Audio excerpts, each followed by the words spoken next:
માળિયાહાટીનામાં નેત્ર નિદાન કેમ્પ યોજાયો. માળિયાહાટીના વણેક મહાજનવાડી ખાતે વિનામૂલ્યે નેત્ર નિદાન કેમ્પનું આયોજન કરાયું. દીપ પ્રાગટ્ય કરી નેત્ર નિદાન કેમ્પ ખુલ્લો મૂક્યો. આ તકે રાજકોટની રણછોડદાસ બાપુ હોસ્પિટલના ડોક્ટરે સેવા આપી હતી. માળિયાહાટીના આશીર્વાદ ચેરિટેબલ ટ્રસ્ટના સહયોગથી આ નેત્ર નિદાન કેમ્પમાં વિનામૂલ્યે નેત્ર રોગ નિદાન દવા સારવાર ઓપરેશન કેમ્પ વિનામૂલ્યે રાખવામાં આવ્યો હતો. આ કેમ્પને સફળ બનાવવા મહેન્દ્રભાઈ ગાંધી સહિતના કાર્યકરોએ ભારે જહેમત ઉઠાવી હતી.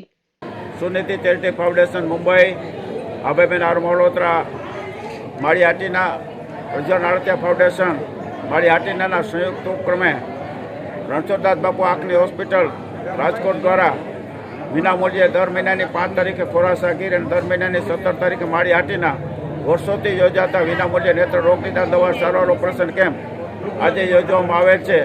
અને આ કેમ્પમાં અત્યાર સુધીમાં અસંખ્ય ઓપરેશનો થયેલા છે. એક પણ ઓપરેશન ફેલ થઈ ગયું નથી.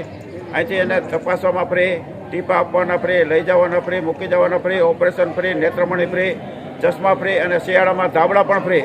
આવી રીતે સારી વ્યવસ્થા કરવામાં આવે છે. અને છતાં અત્યાર સુધીમાં એ પણ ઓપરેશન ફેલ નથી થયું અને લોકોનો ખૂબ સારો લાભ લે છે. અને એક અભિગમ છે કે માળિયા તાલુકો મોતિયા વગરનો કરવાનો છે. તેના ભાગરૂપે આજે પણ ઘણા લોકો આવ્યા છે અને એ લોકોને પણ સારી રીતે સફળ ઓપરેશન થાય એવી વ્યવસ્થા કરવામાં આવી છે. દરેક દર્દીઓને તપાસી અત્રેથી વિનામૂલ્યે રાજકોટ લઈ જવામાં આવશે. ત્યાં પછી રહેવા કરવા, જમવાની વ્યવસ્થા, નેત્રમણી ઓપરેશન પછી ચશ્મા ફ્રી, ધાબળો ફ્રી આપવામાં આવશે, પરત પાછા અહીં મૂકી જવામાં આવશે. તો આ કેમ્પમાં અત્યાર સુધીમાં જે દાતાઓએ સહયોગ આપ્યો છે, રણછોડદાસ બાપુએ જે સહયોગ આપ્યો છે અને લાભાર્થી જે સહયોગ આપ્યો છે એ બધાનો ખરા હૃદયપૂર્વક આભાર વ્યક્ત કરીએ છીએ અને આ કેમ્પની સફળતાને શુભેચ્છા ઈચ્છીએ છીએ.